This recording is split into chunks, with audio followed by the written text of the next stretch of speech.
सपने में मरे हुए लोगों का दिखाई देना देता है यह संकेत। इन संकेतों को कभी भी नज़रअंदाज ना करें। जय माता दी दोस्तों, आपको हमारे चैनल शर्मा ऑफिशियल भक्ति में स्वागत है। एक समय की बात है, नारद मुनि कैलाश पर्वत पर भगवान शिव से मिलने के लिए जाते हैं। वहां जाकर भगवान शिव को नारद मुनि प्रणाम करते हैं। भगवान शिव नारद मुनि का बड़े ही प्रेम से आदर सत्कार करते हैं। फिर भगवान शिव कहते हैं, नारद जी मुनि, तुम्हारा कैलाश पर्वत पर आने का क्या संयोग है? अवश्य ही तुम कोई महत्वपूर्ण समाचार लेकर आए होंगे। तब नारद मुनि कहते हैं, हे देव, आप तो तीनों लोकों में सबसे बड़े हैं।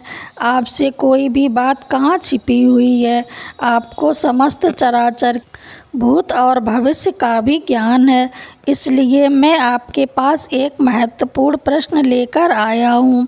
आपसे मेरी विनती है कि आप मेरे प्रश्न का समाधान करने की कृपा कीजिए। फिर भगवान शिव कहते हैं, ऋषिवर, तुम सत्य कहते हो। हम तीनों लोकों में निवास करने वाले सभी प्राणियों के बारे में जानते हैं। आखिर तुम्हारा प्रश्न क्या है? तुम मुझसे क्या जानना चाहते हो? बताओ। तब नारद मुनि कहते हैं, हे भोलेनाथ, मैं मृत्यु लोक में भ्रमण करने के लिए गया था और वहाँ भ्रमण करके आ रहा था। वहाँ पर मैंने भूत प्रेत और पिशाच आदि प्रकार की कई विचित्र चीज़ें देखी हैं जो वन में निवास करती हैं। इसके साथ ही मैंने देखा है सभी दुष्ट शक्तियाँ मनुष्यों को परेशान करती रहती हैं, उन्हें हमेशा दुख देती है। इसका क्या कारण है? और ये सभी बुरी शक्तियाँ मनुष्यों को क्यों परेशान करती रहती हैं? मेरे मन में एक प्रश्न उठ रहा है कि मनुष्य कई बार सपने में अपने पूर्वजों को देखते हैं, तो उनका क्या अर्थ होता है? सपने में मरे हुए लोगों का दिखाई देना, इसका क्या मतलब होता है? इससे मनुष्य को कौन से संकेत मिलते हैं? भगवान कहते हैं, मनुष्य जाति के कल्याण के लिए इन प्रश्नों के उत्तर जानने के लिए आपके पास आया हूँ। नारद मुनि के प्रश्न सुनकर भगवान शिव कहते हैं, ऋषिवर, तुमने समस्त मानव जाति के कल्याण के लिए उचित ही प्रश्न किए हैं। मैं तुम्हें तुम्हारे इन प्रश्नों के उत्तर अवश्य दूंगा, परंतु उससे पहले मैं तुम्हें एक पवित्र कथा सुनाता हूँ। इस कथा में तुम्हें हमारे इन प्रश्नों के उत्तर मिल जाएंगे। तुम इस कथा को बड़े ही ध्यान से सुनना, और जो भी लोग इस पवित्र कथा को ध्यान लगाकर सुनेंगे, उनके घर में हमेशा खुशहाली बनी रहेगी और उन्नति के नए नए द्वार खुलते चले जाएंगे। तब नारद मुनि ने कहा, हे भोलेनाथ, आप मुझे वह पवित्र कथा सुनाइए, मैं उस कथा को बड़े ही ध्यान से सुनूंगा। फिर भगवान शिव नारद मुनि को यह पवित्र कथा सुनाते हैं। एक समय की बात है, एक बड़ी ही सुंदर और रमणीय नगरी थी। उस नगरी में एक व्यापारी अपने 4 भाइयों के साथ रहता था। व्यापारी और उसके सभी भाइयों का विवाह हो चुका था और सभी मिलजुल कर आपस में बड़े ही प्रेम से रहते थे। उस व्यापारी के घर में किसी भी चीज़ की कोई कमी नहीं थी, क्योंकि वे सभी आपस में मिलजुल कर व्यापार करते थे। उस नगरी में उस व्यापारी के समान कोई भी धनवान नहीं था। यह सारी संपत्ति उस व्यापारी को उनके पूर्वजों से ही प्राप्त हुई थी। व्यापारी के पूर्वज बहुत ही बड़े दानी दयालु थे। वे सभी दान, धर्म, यज्ञ और अनेक प्रकार के धार्मिक कार्य किया करते थे, परंतु वह व्यापारी बहुत बड़ा कंजूस स्वभाव का था और उसके अंदर उसके पूर्वजों के लक्षण बिल्कुल भी नहीं थे। उस व्यापारी के जीवन में उसने ना तो कभी दान धर्म किया, ना कभी यज्ञ करवाया और ना ही कभी धार्मिक कार्य करवाया। व्यापारी ने अपने जीवन में धन तो बहुत इकट्ठा किया, परंतु उसने उस धन का कभी सदुपयोग नहीं किया। व्यापारी ने अपने द्वार पर आए हुए याचक को भी कभी फूटी कौड़ी तक नहीं दी और न कभी भूखों को भोजन कराया। वहीं व्यापारी के पूर्वज भूखों को भोजन कराया करते थे और निर्वस्त्र को वस्त्र दान करते थे। इस तरह से उस व्यापारी के पास बहुत सारी संपत्ति हो गई, लेकिन उनके पूर्वज उससे बहुत नाराज हो गए। अपने लड़के का व्यवहार ठीक नहीं लग रहा था। वे पितृलोक में दुखी रहने लगे। धन कमाने के लालच में व्यापारी इतना अंधा हो गया कि वह अपने पूर्वजों को ही भूल गया और उसने धीरे धीरे अपने पूर्वजों का श्राद्ध तर्पण आदि करना बंद कर दिया, जिस कारण उसके पूर्वजों की आत्मा की तृप्ति नहीं होती थी और वे अपने लड़के के इस व्यवहार के कारण अत्यंत दुखी रहने लगे। फिर एक दिन व्यापारी के पूर्वज पितृलोक में बैठे बैठे आपस में बातचीत करते हैं और व्यापारी से मिलने के लिए सोचते हैं। फिर सभी पूर्वज इकट्ठे होकर धर्मराज के पास जाते हैं और उनसे हाथ जोड़कर प्रार्थना करते हैं, हे धर्मराज, हमारे पुत्र की बुद्धि भ्रष्ट हो गई है। धीरे धीरे वह धन कमाने की लालसा में हमें भूल चुका है, जिस कारण से हमारी संतुष्टि नहीं हो रही है। कृपया आप हमें हमारे पुत्र से मिलने के लिए जाने दीजिए। हम हमारे पुत्र को समझाकर कुछ समय बाद वापस लौट आएंगे और उसे शास्त्र का ज्ञान भी देकर आएंगे। तब धर्मराज ने उन्हें आज्ञा देते हुए कहा, हे दिव्य आत्माओं, तुम तुम्हारे पुत्र से मिलने के लिए तो नहीं जा सकते हो, परंतु तुम अपने पुत्र को सपने के माध्यम से संकेत जरूर दे सकते हो। धर्मराज की यह बात सुनकर वे सभी पितर सहमत हो जाते हैं और एक एक करके अपने सभी पुत्रों के सपने में जाकर उन्हें दर्शन देते हैं। सबसे पहले वह अपने बड़े पुत्र अर्थात उस व्यापारी के सपने में जाकर दर्शन देते हैं और संकेत देते हैं, परंतु उसका बड़ा बेटा उनके संकेत को समझ नहीं पाता और अगले ही दिन वह उन सपने को भूल जाता है और अपने पितरों के द्वारा दिए गए संकेतों को नज़रअंदाज कर देता है। फिर वे सभी पितृगण अपने दूसरे पुत्रों के सपने में जाकर उन्हें भी दर्शन देते हैं और संकेत देते हैं, लेकिन फिर वे भी उन संकेतों को नज़रअंदाज कर देते हैं। कोई भी अपने पूर्वजों द्वारा दिए गए संकेतों को नहीं समझ पाते, जिससे वे सभी पितृगण नाराज हो जाते हैं। व्यापारी और उसके सभी भाई धन के लालच में पूरी तरह से अंधे हो चुके थे। वे सभी अपने पूर्वजों द्वारा दिए गए संकेतों को नहीं समझ सके।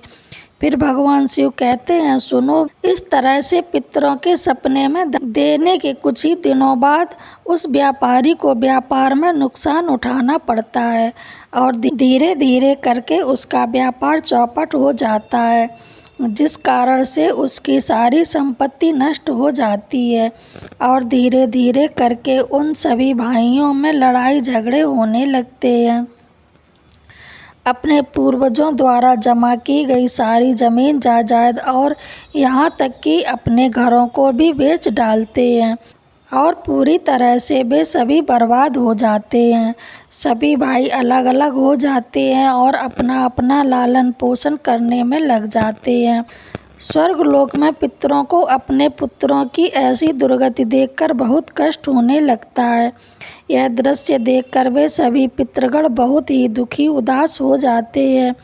फिर वे सभी धर्मराज के पास जाते हैं और कहने लगते हैं, हे धर्मराज, हमसे हमारे पुत्रों की ऐसी दुर्गति नहीं देखी जाती है। हमारे द्वारा किए गए सभी पुण्य कार्यों को हमारे पुत्रों ने नष्ट कर डाला है। कृपया आप कुछ ऐसा उपाय कीजिए जिससे हमारे पुत्रों को उनकी भूल का पता चल जाए। फिर धर्मराज उन पितरों से कहते हैं, हे दिव्य आत्माओं, तुम्हारी इस व्यथा को मैं अच्छी तरह से समझता हूँ, इसलिए मैं तुम्हारी अवश्य ही सहायता करूँगा। फिर धर्मराज एक ब्राह्मण का रूप धारण करके पृथ्वी लोक में आते हैं और उन पितरों के पुत्रों से मिलने के लिए जाते हैं। सबसे पहले वे व्यापारी के घर जाते हैं तो वह व्यापारी बिस्तर पर पड़ा हुआ था, क्योंकि कई प्रकार की बीमारियों ने उसे घेर लिया था। अब उस व्यापारी की पत्नी ने उस ब्राह्मण का आदर सत्कार किया और दान दक्षिणा देने लगती है, तो वह ब्राह्मण कहता है, बेटी, तुम्हारे घर में पितृदोष है, इस कारण से तुम्हारे पति की यह दशा हुई है। तुम्हारे पति के कर्मों के कारण तुम्हारे पूर्वज नाराज हो गए हैं। उस ब्राह्मण देवता की बात सुनकर उस व्यापारी ने कहा, हे ब्राह्मण देवता, मैंने ऐसा कौन सा पाप किया है कि मेरा सब कुछ बर्बाद हो गया है। मेरे भाई भी मुझे छोड़कर चले गए और मुझे अनेक बीमारियों ने घेर लिया। तब उस ब्राह्मण देवता ने कहा, पुत्र, तुमने अपने पूर्वजों को नाराज किया है। तुम्हारे पूर्वजों ने जो संपत्ति और पुण्य अर्पित किया था उसे तुमने और तुम्हारे भाइयों ने मिलकर नष्ट कर दिया है, जिस कारण से तुम्हारी और तुम्हारे भाइयों की ऐसी दुर्दशा हुई है। तुम्हारे पूर्वजों ने तुम्हें और तुम्हारे भाइयों के सपने में आकर कई महत्वपूर्ण संकेत दिए, परंतु तुमने उन संकेतों को नज़रअंदाज कर दिया और अपने पूर्वजों को अपमानित किया। यही कारण है कि तुम्हारा सारा धन और वैभव नष्ट हो चुका है। इस प्रकार उस ब्राह्मण देवता के बताने पर उस व्यापारी को सब कुछ पता चल जाता है और उसे याद आता है कि उसे भी सपने में उनके पूर्वजों ने दर्शन दिए थे। वह व्यापारी उस ब्राह्मण से कहता है, हे ब्राह्मण देवता, आप सत्य कह रहे हैं। हमारे पूर्वजों ने हमें सपने में दर्शन अवश्य दिए थे, किंतु हम उनके द्वारा दिए गए संकेतों को समझ नहीं पाए। आप कृपया करके मुझे सपनों में पूर्वजों को देखने का क्या संकेत है, इस बारे में बताने की कष्ट करें। भगवान शिव कहते हैं, सुनो मुनिवर। इस प्रकार फिर वह ब्राह्मण देवता कहता है, हे पुत्र, अब तुम ध्यान से सुनो। मैं तुम्हें सपने में पूर्वज दिखाई देने पर मिलने वाले संकेतों के बारे में बताता हूँ। धर्मराज कहते हैं, पुत्र, यदि पितरों का उद्धार नहीं होता है तो वे प्रेत योनि में मृत्यु लोक में भटकते रहते हैं और भूख प्यास से व्याकुल होकर अपने परिजनों के घर में प्रवेश करते हैं। यदि सपने में हाथी, घोड़ा, बैल अथवा मनुष्य का विकृत रूप दिखाई दे तो समझ जाना चाहिए कि पितृगण अपने पुत्रों के व्यवहार से अत्यंत दुखी है। तो मनुष्य पशु पक्षियों को अन्न दान नहीं करता है, उसके पितृ अत्यंत दुखी होते हैं और पशुओं का रूप धारण करके सपने में दर्शन देते हैं। यदि मनुष्य को कोई ऐसा सपना आता है जिसमें कोई पशु अथवा जानवर मनुष्य की वाणी में बोलता हुआ दिखाई दे, वैसे कुत्ता, बिल्ली, भैंस आदि, तो उसका अर्थ यह होता है कि मनुष्य के पितृ उससे अत्यंत रुष्ट है। ऐसे मनुष्य को भविष्य में भयंकर अपमान का सामना करना पड़ता है। ऐसे मनुष्य के जीवन में दुख और क्लेश होता है और उसके भाई बंधु पशुओं की भांति आपस में ही युद्ध करने लगते हैं।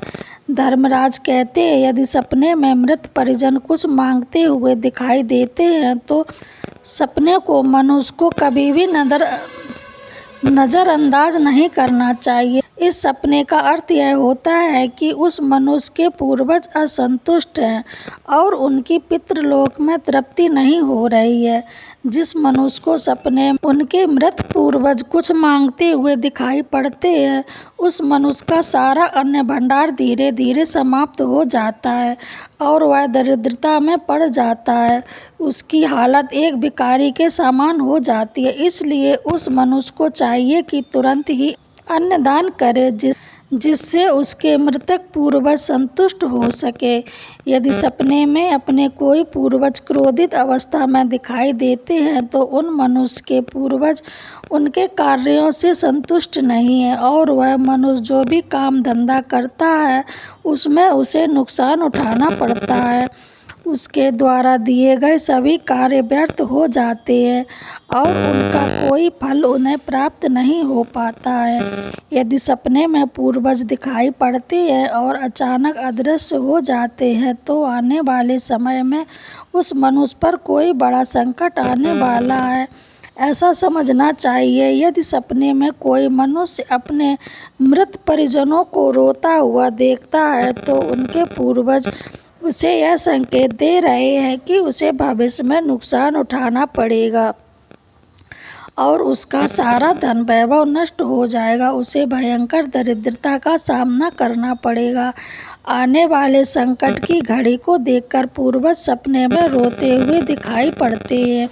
यदि सपने में पूर्वज गंदे और मैले वस्त्र पहने हुए दिखाई देते हैं तो निश्चित ही उस मनुष्य का सारा धन नष्ट हो जाएगा और वह धनहीन हो जाएगा। तब वह ब्राह्मण देवता कहता है, हे पुत्र, यदि तुम्हें भी इस प्रकार के सपने दिखाई पड़ते हैं तो तुम्हें अपने पूर्वजों को प्रसन्न करने के लिए दान, धर्म, श्राद्ध आदि कार्य करने चाहिए। इससे तुम्हारे सभी कष्ट दूर होंगे। उस ब्राह्मण की बात सुनकर उस व्यापारी को अपनी गलती का एहसास हो जाता है और वह तुरंत ही अपने भाइयों के पास जाता है और उन्हें ब्राह्मण देवता द्वारा बताई गई बात बता देता है। फिर सभी भाइयों को समझ में आ जाता है कि उनके पूर्वज उनके सपने में आकर संकेत दे रहे थे। फिर वे सभी भाई मिलकर नदी के तट पर जाते हैं और अपने पूर्वजों के लिए श्राद्ध, तर्पण, दान, दक्षिणा आदि कार्य करते हैं और अपने पितरों को संतुष्ट करते हैं। फिर एक दिन उनके पूर्वज उनके सपने में आकर उन्हें दर्शन देते हैं और उन्हें नाना प्रकार के संकेत देते हैं। भगवान शिव कहते हैं, हे मुनिवर, जब मनुष्य के पूर्वज संतुष्ट हो जाते हैं तब मनुष्य को अनेक प्रकार के संकेत प्राप्त होते हैं। यदि सपने में मृतक परिजन अपने या अपने परिवार वालों के सिर पर हाथ फेरते हुए दिखाई देते हैं तो इस सपने का अर्थ यह है कि उनके पूर्वज बहुत ही प्रसन्न हैं और पूर्वज यह संकेत दे रहे हैं कि उस मनुष्य के जीवन में बहुत ही अच्छा आने वाला है। यदि पूर्वज मनुष्य की ओर हाथ बढ़ाते हुए दिखाई देते हैं तो पूर्वज यह संकेत दे रहे हैं कि मनुष्य जो भी काम कर रहा है उसे उस कार्य में सफलता जरूर मिलेगी। यदि सपने में पूर्वज स्वस्थ दिखाई देते हैं और उनके मुख पर तेज दिखाई देता है और उनके वस्त्र चमकीले और सफ़ेद रंग के होते हैं तो उन पितरों को मुक्ति मिल चुकी है, ऐसा समझना चाहिए। अगर सपने में पूर्वज दूर आकाश में बादलों में बैठे हुए दिखाई देते हैं तो यह संकेत है मनुष्य के पूर्वज अत्यंत प्रसन्न हैं और उन्हें आशीर्वाद दे रहे हैं। इस प्रकार से उन सभी भाइयों को पूर्वज के द्वारा शुभ संकेत प्राप्त होते हैं और उनका खोया हुआ सारा धन संपत्ति धीरे धीरे वापस मिल जाता है। सभी भाई मिलकर एक साथ रहने लगते हैं और सुखपूर्वक अपना जीवन व्यतीत करते हैं। भगवान शिव कहते हैं, हे मुनिवर, जिस घर में पूर्वज खुश रहते हैं उस घर में सुख संपत्ति और खुशहाली होती है और जिस घर में पूर्वज दुखी रहते हैं उस घर में मनुष्य कई समस्याओं से घिरे होते हैं। आपको ये हमारी कथा कैसी लगी? अगर पसंद आई हो तो हमारे चैनल को लाइक, शेयर, कमेंट, सब्सक्राइब जरूर करें। जय माता दी।